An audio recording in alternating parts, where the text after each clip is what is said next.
them you may have heard of. Now, I'm going to be real honest with you. Some of the hymns they put in here, I had not heard. Or either I've heard them and I didn't know I had heard them. You know how you hear something, but you don't remember the name of it? And so some of them I wasn't sure about. But anyway, we're going to look at how they came about. So the first one is Turn Your Eyes Upon Jesus, and that is on page 4 in your book. And it shows you that it was written by Helen Harworth Limnall. And the psalm, it is actually based on Psalm 123:1. I lift up my eyes to you, O God, enthroned in heaven. Now, some people think that it was based on Isaiah 45:22, which says, like, let all the world look to me for salvation, for I am God, there is no other. Now, this was actually written by a blind woman. She is a blind woman. It was written in 1922, and she wrote it. And what I learned from doing this, most every one of these songs didn't start straight out as a song. It started out as a poem, where people wrote poems, and then somebody saw it and turned it into music. And so this one, she had published it, and she had musical ability. She went to Germany for 4 years, and she studied music. And she had her sight until a few years after she was married. And after she was married, an illness caused her to lose her vision. Her husband could not deal with her blindness. He refused to be burdened by taking care of a blind woman, so he left her. And this time of hurt and loss was what weighed real heavily on her. And after this is when she wrote the words to this hymn as a poem to put in a pamphlet. And she's penned over 100 hymns, but this is the best known one that she's done. She continued to keep her eyes on Jesus, although she was blind, but her spiritual sight remained intact. And the reminder to us is that no matter the circumstances, we always need to keep our eyes on Jesus. And, how can you imagine having your sight, losing it, and then your husband can't deal with it, so he leaves you? I mean, but she kept her eyes on Jesus through it all. And, it'll tell you in here, what we choose to focus on can shape our thoughts and provide a sense of anchoring in moments of fear. He wants us to turn to him whenever we are anxious. And I've been doing a lot of praying this week. I've been turning to him on a regular basis. But, when you look to him, we're reminded of who he is, and we're reminded that he's gentle and he's kind, and that he is there for us, and he will extend his grace to us. So, any comments on that one? Turn your eyes upon Jesus. That's one of my favorite ones. Now, y'all know I'm a worship song girl, so hymns were not always my favorite thing, but I've gotten a whole new perspective on some of these hymns by, learning a little bit about them. Pretty ironic that it's turn your eyes upon Jesus. But she's blind. Yeah. But to have your sight for so long and then lose it, that's kind of hard to do. It's not by coincidence, but this morning, in what I was studying, I sent Kimberly 4 points, and it was on when the disciples were out in the storm on the water. But some of you may not know, but yesterday, all the forestry service, Karen probably knows this, and Churchill Five Forks Fire Department was all in Kimberly's yard. She and Kendon were trying to be nice and break leaves and burn some, and the wind came up, and it was going toward the woods. Oh, yeah. It scared her to death. And she said, Mom, I have never, with my little rake, beat fire and prayed to Jesus out loud, please stop this fire. But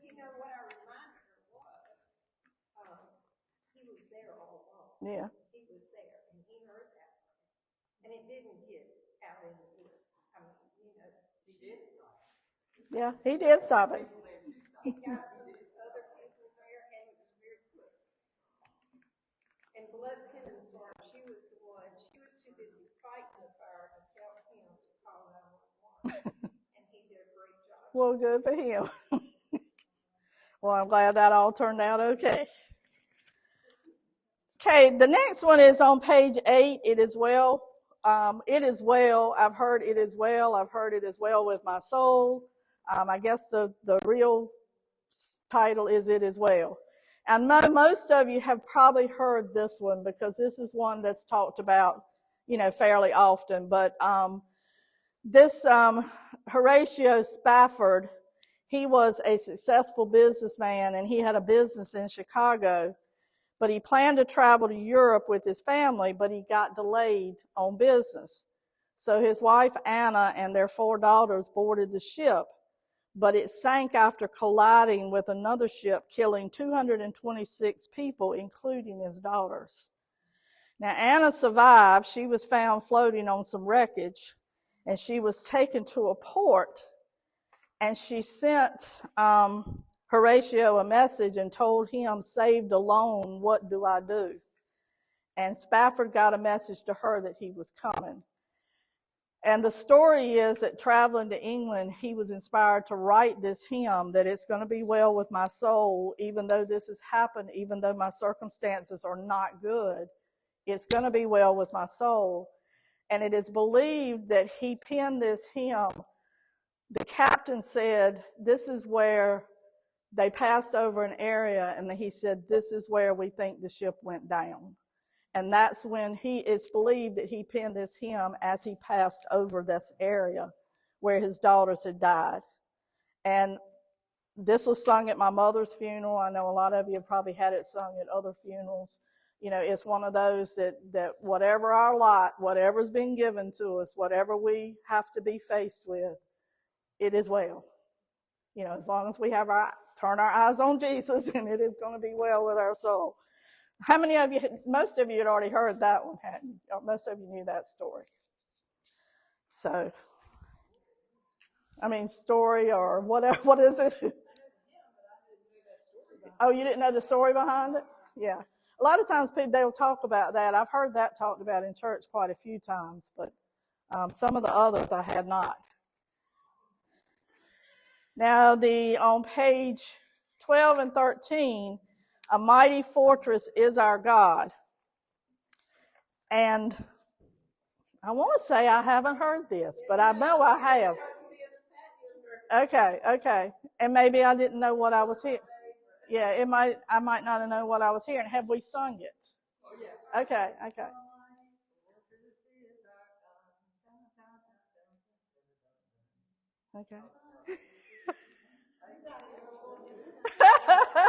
Go for it. This was written by Martin Luther, and it was inspired by Psalm 46:1. God is our refuge and our strength, a present help in trouble. And he wrote it during a real dark time of Reformation, a time of widespread persecution from the Catholic Church. And there were several theories on why they say this one was written. They say some it was in response to a plague that was happening during that time. They say in the early 1950s, another theory is that in the early 1950s, he was nearly hit by a bolt of lightning during a thunderstorm, and that this close call changed his course of study. He was studying law, and he changed over and started studying theology.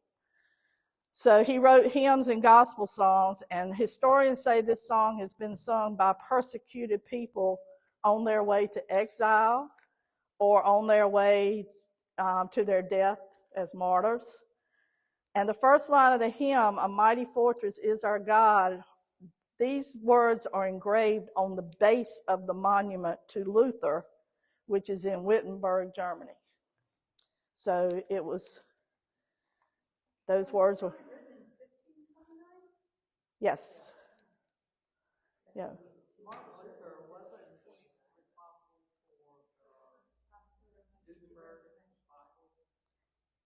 If I remember correctly, I think so.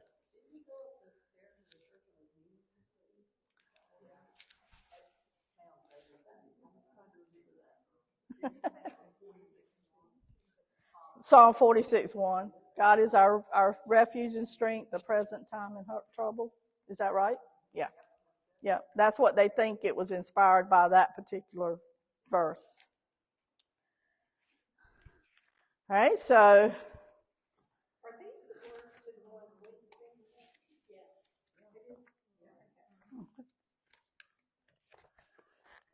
Yeah. Be still, my soul. Okay. Be still, my soul. Be still, my soul.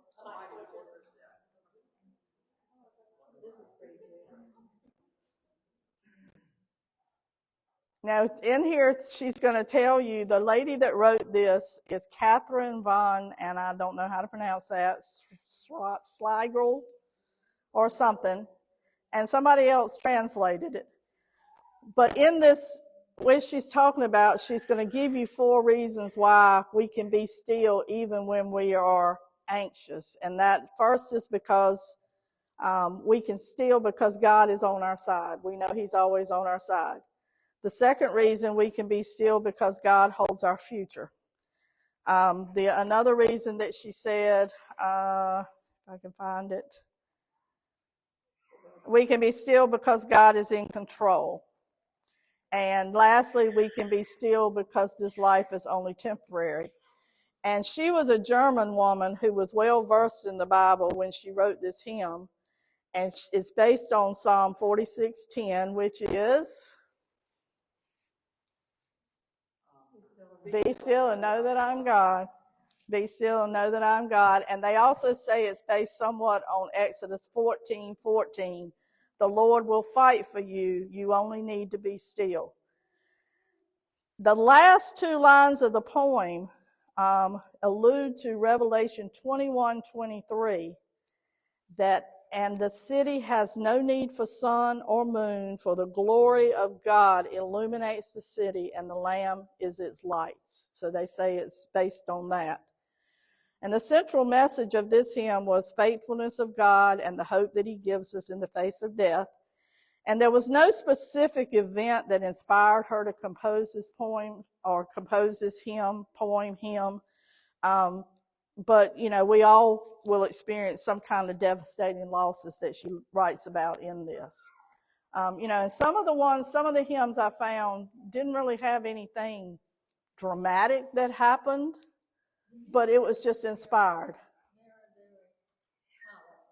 Mm-hmm. Pennsylvania, it was Norwegian or Scandinavian, and it's beautiful. It's a beautiful melody. Right. And it adds, well, you have to be a pianist. You have to be done to understand, because you put your heart and soul into the music. Right.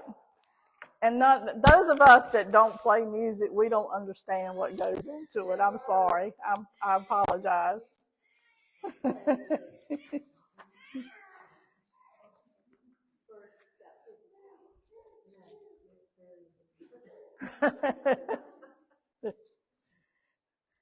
Okay, on page, let's see. Yeah. Page 20, How Firm a Foundation. And you'll see under How Firm a Foundation, you'll see K, you'll see attributed to George Keith, and you'll see R. Keene. The real author of the hymn is a mystery. They don't really know who wrote it. It's attributed to the ones named. Just K was the original publication. And the second verse of this hymn, if you look at the second verse of it, is based on Isaiah 41:10. Do not be afraid, for I am with you. Don't be discouraged, for I am your God. I will strengthen you and help you. I will hold you up with my victorious right hand. Well, then it goes on, verse 3 and 4 is based on Isaiah 43:2. When you go through deep waters, I'll be with you. When you go through rivers of difficulty, you will not drown. When you walk through the fire of oppression, you will not be burned up. The flames will not consume you. And then they say the very last verse is based on Deuteronomy 31:8. Do not be afraid or discouraged, for the Lord will personally go ahead of you. He will be with you. He will neither fail you nor abandon you. And they went ahead to tell you that Andrew Jackson wanted this song sung on his deathbed. Robert E. Lee, Theodore Roosevelt wanted it sung at their funerals. So, and I know, other people have probably had it sung for some of their loved ones or whatever. 31:8. Yep. And I promise you it's all on here. It is, because I've got the name of the hymn, I've got when it was done, who did it, and what verses it was based on. I promise. Now, the next one, which is one of my favorites too, or what I like, is What a Friend We Have in Jesus. And I know we sing that. I know we hear that a lot. Hey, girl. Hey, girl. He's so sweet. And it was written by Joseph Medlicott Scriven. And it was written as a poem, and he wrote it as a poem to comfort his mother, who was facing difficult times. And it is expressing the beliefs that Jesus can carry our burdens. Now, earlier in his life, he suffered a great tragedy. He lost his wife shortly before they were married. She fell from a horse. They called her his wife, but they weren't quite married yet. She fell from a horse going across the river, and she drowned. And he couldn't do anything but watch as it happened to her. Well, then he meets another young lady, and they planned to be married, and she came down with pneumonia and died. There's something to be said for being single, I guess, but yeah, that was not good. But Joseph became ill, and a visiting friend saw this poem that he had written when he was, I guess he's like some of us, we have a nightstand or whatever, and we may have things laying on our nightstand or Bibles or books or whatever. And somebody that was visiting with him saw this and asked him who wrote it. Joseph said, "The Lord and I did." And he had written it to comfort his mother, but had not intended for anybody else to see it. It was just for her. And anyway, this person took it, and they published it, and it became the hymn. And they say that on August 10th of 1886, Joseph's body was pulled from a body of water. And they say to this day, no one knows if it was accident or if he was just suicidal. At the time of his death, he was ill with fever, and he was at a friend's house recovering. They said it was a hot night, and he may have possibly gone outside to cool down. And it said he was dealing with depression. So, he'd had kind of a rough life, but he did have a friend in Jesus. So, the enemy may whisper to us that no one truly understands, but Christ does. It'll tell you that in the little words that you read about it.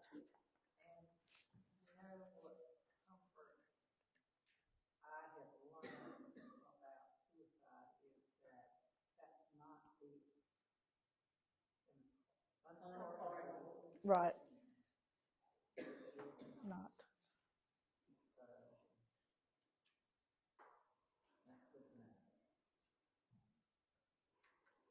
Any other observations on that one? All right, page 28. Great is thy faithfulness. Yes. This is a good one. Yeah, this is definitely one of my favorite as hymns go. It was written by Thomas Chisholm in 1923. He was a Methodist minister, and he believed that God allowed difficulties in his life for the good of others and for God's glory. And, we think about when something bad happens to us. Sometimes when something bad happens to us, it might be a blessing to somebody else because they see how we handle it or whatever. It's reference to Lamentations 3:22 and 23. The faithful of the love of the Lord never ends. His mercies never cease. Great is his faithfulness. His mercies begin afresh each morning.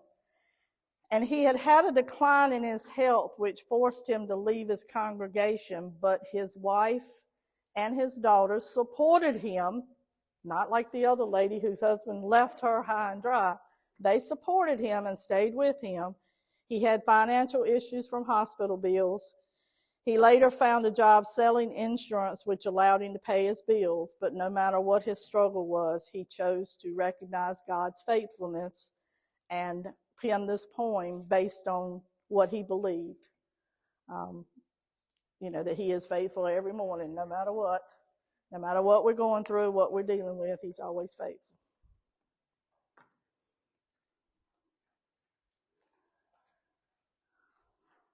And there's one line in here says, God has and always will take care of us.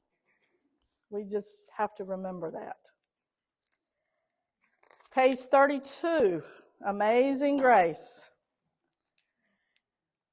This has never been one of my favorites, but I have a whole new respect for it. This was written by John Newton, and some of you may have heard this story as well.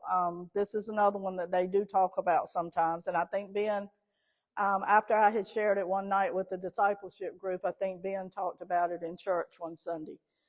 But he had lived through a troubled childhood. His mother passed away when he was just 6 years old. And he spent years, just like a lot of teenagers and a lot of kids growing up, fighting authority, going so far as trying to desert the Royal Navy. He was abandoned by his crew in West Africa, and he was forced to be a servant to a slave trader, but was eventually rescued. But when he returned to England, a violent storm hit and almost sank the ship, prompting him to begin his spiritual conversion as he cried out to God to save him from the storm. However, this is one of those cases where we do well, we do good, we follow along. But upon his return, he became, even though he had cried out to God to save them from the storm, he forgot all about it once they were on dry land. And he became a slave ship master. And that was a profession that he served in for several years. And he said he brought slaves from Africa to England multiple trips. He admitted to sometimes treating the slaves very, very badly. In 1754, after becoming ill on a sea voyage, he abandoned his life as a slave trader, so it took him another time to almost be violently ill. He abandoned his life as a slave trader. He abandoned the slave trade. He didn't even go out on the sea anymore, wholeheartedly devoting his life to God's service. And he was ordained as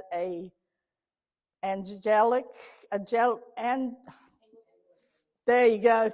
Couldn't get that word out. Priest in 1764, and he became popular as a preacher and a hymn writer, penning over 280 hymns. And of course, this was the greatest one that he penned. This is the one that we hear the most. And in later years, he fought alongside William Wilberforce, who was a leader of parliamentary campaign to abolish the African slave trade. So he went from almost like Paul persecuting Christians. He was a slave trader, and now he worked hard to abolish it. And, Amazing Grace, what God had done for him. And, he was like any of us. Sometimes it takes us a little bit of time before we get the message, so to speak. So, we need God's grace every day of our lives. Christ's grace is a gift, and that's why it is so amazing to us. Had some of you heard that one before? I see yeses and nos. Now, this is one of my favorites. I need thee every hour. And as I'm talking about it, I can hear a Matt Maher singing it right now. He just, whoo, I love it when he sings that song. But I need thee every hour. All of you can relate to this one. This was written by a housewife. She was a mother of 3. She was going about her chores one day, and I imagine how it is for some of you all. Look at all of y'all that have young children right now. She got overwhelmed, and she just stopped. And, she just cried out, Lord, I need you. I need you. Where are you? I need you. And she started to wonder as she was doing this. I mean, I can just imagine her in the middle of all she was doing. Kids are running around her. They're driving her crazy. And she just stops, and says, Lord, I need you.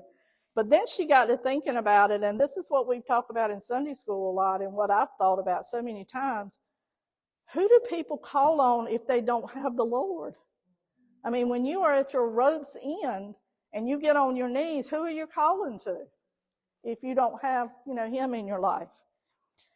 So she showed the poem to her pastor, and she told him, I think this would be a really good song, but she didn't know anything about music.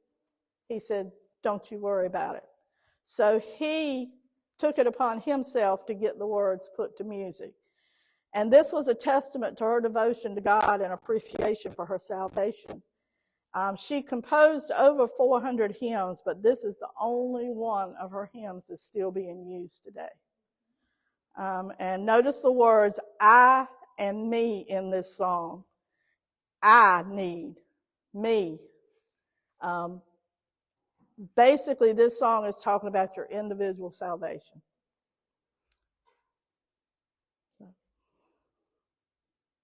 Anybody ever heard that one before?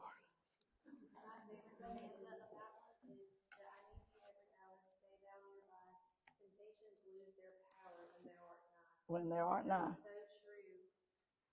When you are wrapped tightly in the arms of Christ and you are very near, the devil cannot tempt you like he can when you're wandering around because you're handling life in your own strength. It's a totally different ball game, all depending on how close you are actively seeking the Lord. Not that he wanders, but how far we wander. Exactly. Temptations lose their power when we are closest to Christ. That's my favorite one. That's my favorite standard. And I've always heard, we've talked about it before too, that sometimes when you don't even know what to say, Lord, I need you. I need you now. I need you every hour. I need you every minute. I need you all day long. If you don't say anything else, you can say that because we all need him all the time. Exactly, when we forget that we need it. All right, page 40, Rock of Ages. This one uses a lot of, they say it uses a lot of I and me again in this, talking about some individual salvation. This was written by Augustus Toplady. That's what I'm going to call it. I don't know if it is or not. It says he wrote the hymn during a stormy incident in England. He was traveling along a gorge and he got caught in a storm. And it said that he took shelter in a gap in the gorge. And while he was sitting in that gap in the gorge waiting for the storm to pass, he wrote the lyrics to this song. Now, they say that some disagree that this ever happened, but the rock where he sheltered is now marked with a plaque that reads, Rock of Ages. This rock derives its name from the well-written hymn written by Reverend A.M. Toplady, who was inspired while sheltering during this cleft during a storm. So whether it truly happened or not, there's a plaque there that says it. I guess we have to guess whether it really did happen or not. But it does use I's and me's in here. It talks about Psalm 71:3, be a rock of refuge for me where I can always go. You are my rock and fortress. Questions? Comments? Okay. Page 44 is Our God, Our Help in Ages Past. Now, this one I remember singing a whole lot in my mom's church. I don't know, they sang that like every other Sunday, I think. But I remember this one being sung a lot. And it is a paraphrase of Psalm 90. So it goes back to Psalm 90. He wrote it. Isaac Watts was the one who wrote this hymn. He was inspired to write it in part because he was dissatisfied with church music at that time. And his father heard him complaining and challenged him, if you're so satisfied with the church music, why don't you write something better for us to sing? So the hymns, be careful what you complain about, because somebody might ask you to do something with it. You know, the hymn's message is that God is timeless, and in contrast to humanity's nature, it reminds people that God has a long view of time, while humans, we're caught up in the present, but we have to look at the eternal. Religious freedom was severely limited, and Watts' father was jailed twice for his religious views. Isaac himself was considered a radical church man, since he wrote many hymns of human composure songs that did not directly quote Bible scriptures. So that was a challenge to Watts' father challenged Isaac, write something better for us to sing. And so in uncertain times, Watts looked to Psalm 90 for comfort and wrote more than a paraphrase of its words. And this hymn actually gave a grand commentary on the subject of time and how God stands above human time. So as you're reading that, and as you read the words to the song and what the book says in here, notice that. Notice that he's reminding us that God stands above human time. He's not on human time. Now this one I will say, who was just talking about abide with me? Somebody. Okay, Claire was studying abide with me. Yep. This on page, I don't think I honestly, I don't think I've ever heard it before.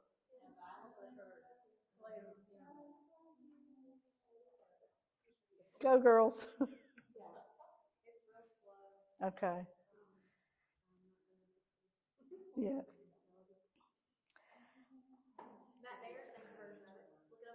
Okay. Abide with, okay. Okay. All right. I need to listen to what it says then. Yeah. All right. It was written by Pastor Henry Francis Light, I guess, just before he died of tuberculosis. And the title of the hymn is taken from Luke 24:29, when those who walked with Christ on the road to Emmaus said, "Abide with us, for it is toward evening and the day is far spent." And this hymn was sang the first time at his funeral, and it's been sung, ever since at a lot of funerals. And it's a prayer to remain, prayer to God to remain with the speaker throughout life and in death. The closing line, in life, in death, O Lord, abide with me, makes this hymn a favorite at funerals. That's why you hear it a lot at funerals, because that was one that stuck with it. Now, page 52, he will hold me fast, and I know I have not heard this one. I know I have not heard this one. Catherine, you know this one? Okay. Well, I don't feel so bad then if y'all don't know it. And you've never heard it. Okay. Well, we got to find a version of this so we can hear what it is, because I have never heard it. It sounds like it would almost be upbeat, the shortness of the lines of each stanza. Yeah. Sounds like it would be one of those that you sing a little bit quicker. It was written by Ada Ruth Habershon, which she's best known for writing the Will the Circle Be Unbroken. And that's kind of an upbeat song, isn't it? Yeah.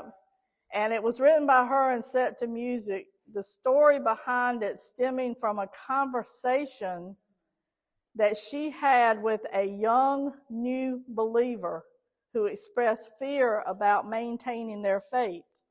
She wanted to create a song that would assure this individual and others like them, like all of us, that God would hold them fast through their Christian journey. And she drew inspiration from Bible verses along the way. And the phrase, hold me fast, is directly referenced from Psalm 139:10, which speaks of God's constant presence and protection. So just by hearing a young believer asking, how do I maintain my faith? How do I keep my faith going? This is how this song came about, that she wanted her to know this is, hold fast to him. Hold fast to him. It's not in our hymnal. Huh? There's a couple on YouTube, Keith and Kristen Getty, who've done some versions of this. Okay. I'm gonna have to search for that one because I really don't think I've ever heard it. I figured most of y'all had. Yeah, if Miss Pat doesn't know it, we're in trouble. All right, we're getting to another one that I hadn't heard of, page 56. Afflicted saint to Christ draw near.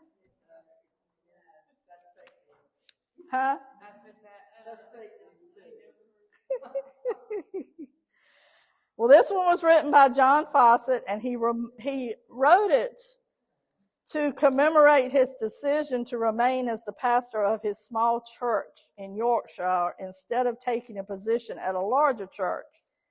He had actually accepted the call, and he had preached his final sermon, but the day of departure came, and his family's belongings were loaded on carts, but the congregation met him at his carts and begged him to stay, just like we're going to be doing if Ben ever tries to load up. It ain't happening. We will meet you at your door.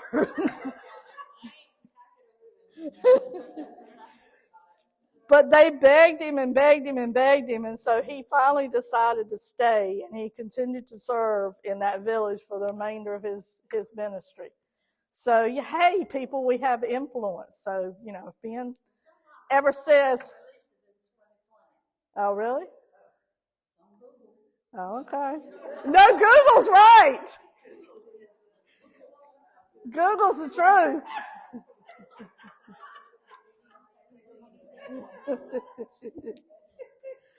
But anyway, this theme, it includes dependence on God, perseverance, suffering, and trusting God. Who's got it playing?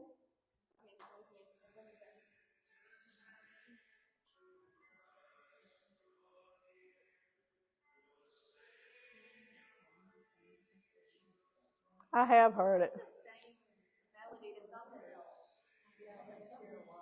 Maybe it's the same melody.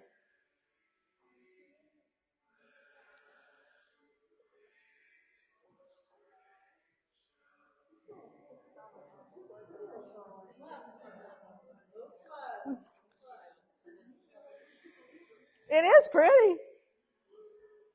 It's got good words in it. It's got good words in it. Yeah. All right, I know you've heard of the next one. The next one's on page 60, leaning on the everlasting arms. All right, and this one was based on the text of Deuteronomy 33:27. The eternal God is our refuge, and underneath are the everlasting arms. And E.A. Hoffman was the one that wrote it. And Showalter, a man named Showalter, was a musician who conducted singing schools. And Showalter was inspired by this scripture after hearing the news that the wives of two of his former pupils had died and were buried on the same day. And so in a letter of sympathy, he created the refrain I reversed from Deuteronomy and then he asked E.A. Hoffman to write the rest of it. And according to, it appears in the Baptist hymnal in 1956 was when it first showed up, and it assigned Showalter as the tune name for the song. But the first stanza addresses the joy of God's presence. The hymn writer suggests that even in times of death, peace can be found. The second stanza compares the Christian faith to a pleasant pilgrimage with the use of first person singular with there's no confusion who the speaker is. And because of this hymn can become a personal testimony because of the use of I in the third stanza, which I didn't see it in the third stanza, so let me make sure I'm on the right thing. Yeah. Oh, okay. Third. I was looking at the one above that. What have I to dread? Okay. Let's see. When he came to the end of the letter, what he wanted to do, this young man, he wrote a letter to these two former students. And both men told of the recent loss of their wives, and so they were seeking comfort, but he didn't know what to write. So when he came to the end of the letter, he wanted to include a Bible verse, and he picked, he picked Deuteronomy 33:27, the eternal God is thy refuge, and underneath are the everlasting arms. He pondered the words and penned them into the letters, and he sent them to, these two young men who had both lost their wives, been buried on the same day, and that's basically the background of how that one came about. But he did the, Showalter was the one that did the chorus part of it, and then he asked E.A. Hoffman to write the other three stanzas around it. Based on that. Page 64. My hope is built on nothing less. And when I first looked at that, I thought, I have never heard this before in my whole life. But it's also known as on Christ the solid rock I stand. And when I found that out, I was like, oh yeah, I do know this one.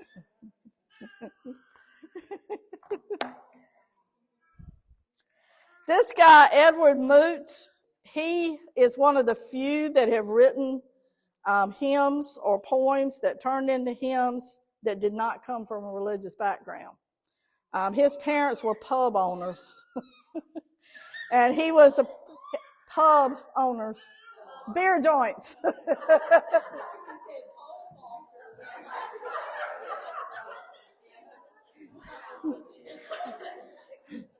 They were pub owners. He was apprenticed as a young age by his parents to be a cabinet maker, but he found faith when he heard the preaching of John Hyatt at the Tottenham Court Road Chapel in London at the age of 15. He did establish a successful cabinet making enterprise, but he became a Baptist minister at the age of 55 years old. So he later became a minister. He ministered for 21 years at Strict Baptist Church in Sussex. And singing hymns was of great interest to him, and he became a hymn writer, and he had composed more than 100 hymns. And the original title for this song was Jesus, My All in All, which I thought was kind of strange. One Sunday, he visited the home of some fellow church members where the wife was very ill. The husband informed him that it was their custom on the Lord's Day to sing a hymn, read the Bible, and pray together. So he produced this new hymn out of his pocket, and they sang it together for the first time. I thought that was pretty neat. And they called it the Solid Rock. So it's been called, my hope is built on nothing less. On Christ the solid rock I stand. Jesus my all in all, and the solid rock. So it's been called several different things. Mm-hmm. He had written the poem. Yeah.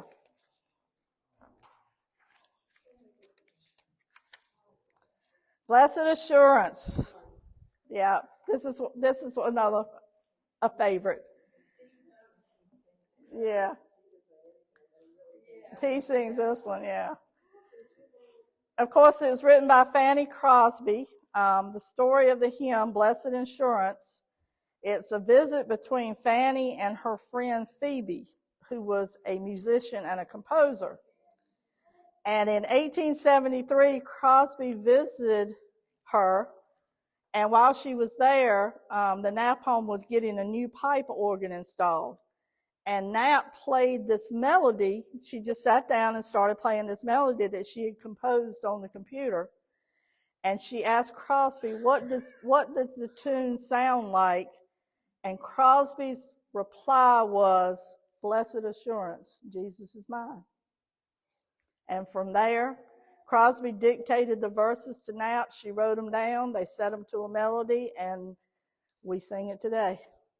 It's about heaven where perfect submission and perfect delight will take place. And the hymn's refrain calls people to praise my Savior all the day long. Now, Fanny Crosby, I don't know if you know this, but she was blind at the age of 6 weeks. And she was a lifelong Methodist who began posing hymns at age 6. And she became a student in the New York Institute of the Blind at age 15. And she's the author of more than 8,000 gospel hymns. But she drew her inspiration from her own faith.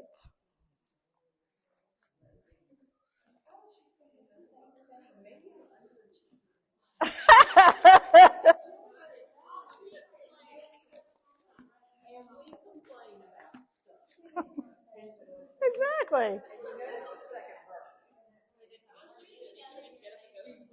Yes. Delight. Visions of rapture burst on my sight. Yeah. Yeah. But you know, even for those that were blind, like if I've never visited somewhere and somebody starts telling me about it, You can see it. I can envision it in my mind. I can't imagine being blind all your life. And but she had that hope that one day she was going to see, and she would see fully, clearly. Yep. Just think the first thing she's going to see is Jesus. Yes. Yeah, that's good. She wasn't blind spiritually.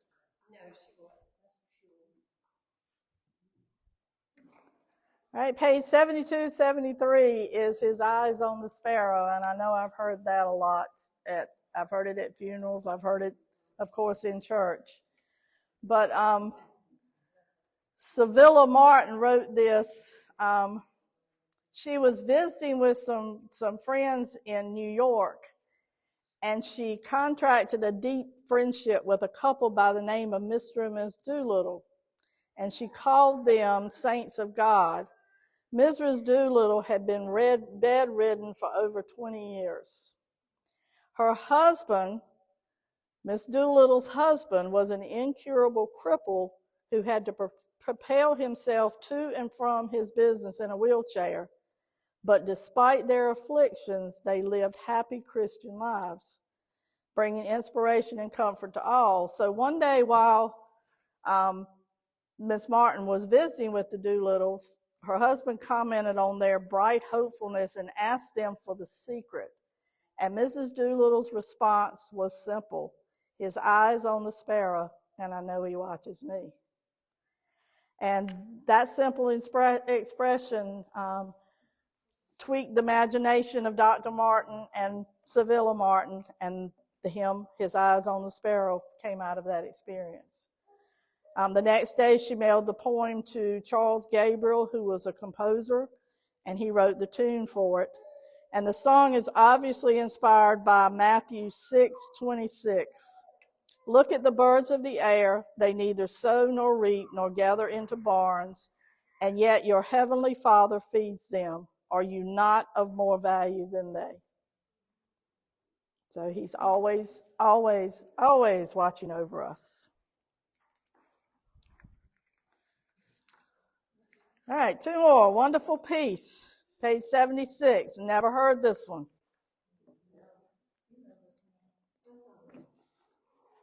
I'm not sure if I've ever heard it or not.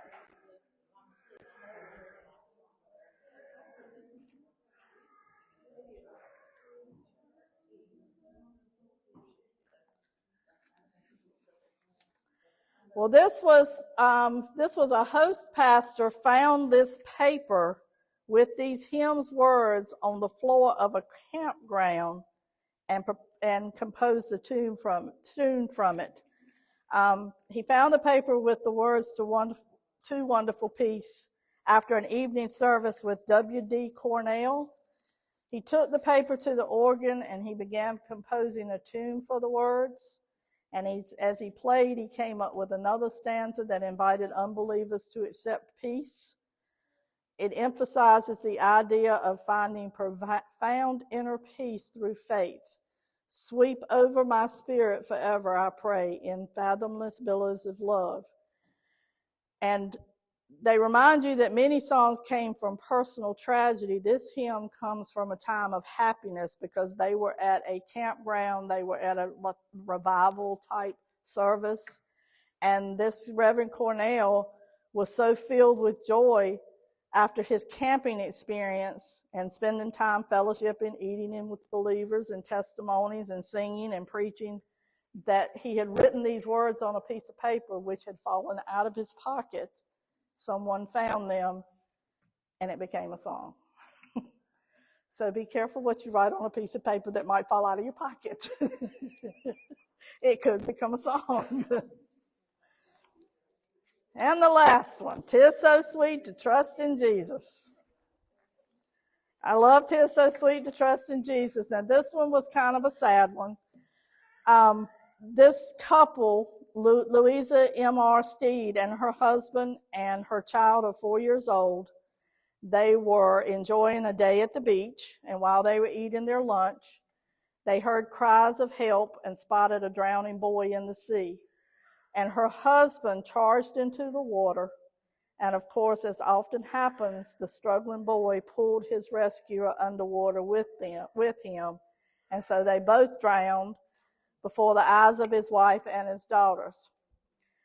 So out of her why struggle with God during the ensuing days, she wrote these words to this poem, which turned into a song. And the hymn, 'Tis So Sweet to Trust in Jesus, was inspired by a personal tragedy, but it conveys the idea that even in difficult times, it is sweet to rely on Jesus and to take him at his word. So, I mean, I can't imagine watching that happen in front of your eyes and you're still able to say, 'Tis so sweet to trust in Jesus. But as Christians, that's what we have to do.